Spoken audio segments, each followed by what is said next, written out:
Let's define cell appendage. So cell appendages are fibrous structure which are found on surface of cell. तो surface of cell पे ये जो structure found हो रहे हैं, these are called as cell appendage. Mainly broadly two categories हैं. पहली जो है that is your flagella. Flagella is this tail like structure which is there, जिसकी हेल्प से कोई पर्टिकुलर सेल जो है वो आगे मूव कर सकता है ना. सो दिस लॉन्ग टेल जिसको मूवमेंट से सेल मूव कर सकता है, that's flagella. How about humans. Humans में किस सेल में आपको फ्लैजिला मिलेगा? So you will find it in sperms, है ना. स्पर्म्स के अंदर जो है लॉन्ग टेल होती है, so that they can travel inside the vagina and uterus and fallopian tube to meet the egg. और कहाँ पर आपको ये फ्लैजिला मिलेगा?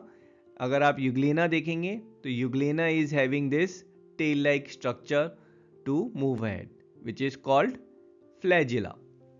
और यहाँ पर सेकेंड अपेंडेज कौन सा है? हेयर लाइक स्ट्रक्चर, है ना. उस हेयर लाइक स्ट्रक्चर को हम बोलते हैं सीलिया. अब ये जो हेयर लाइक स्ट्रक्चर सीलिया है, इसका भी मेनली काम है to move.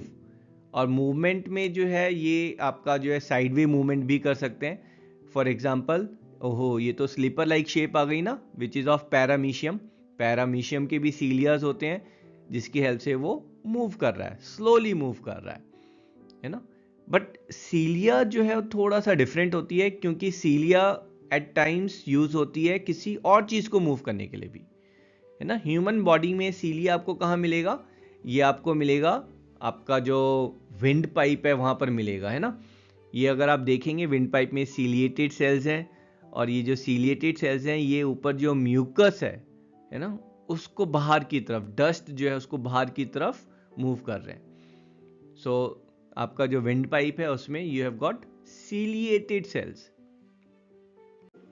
I hope you enjoyed the video, और सेल अपेंडेज से रिलेटेड आपके कॉन्सेप्ट क्रिस्टल क्लियर हो गए होंगे. I will see you in next video. Till then, tata, bye bye.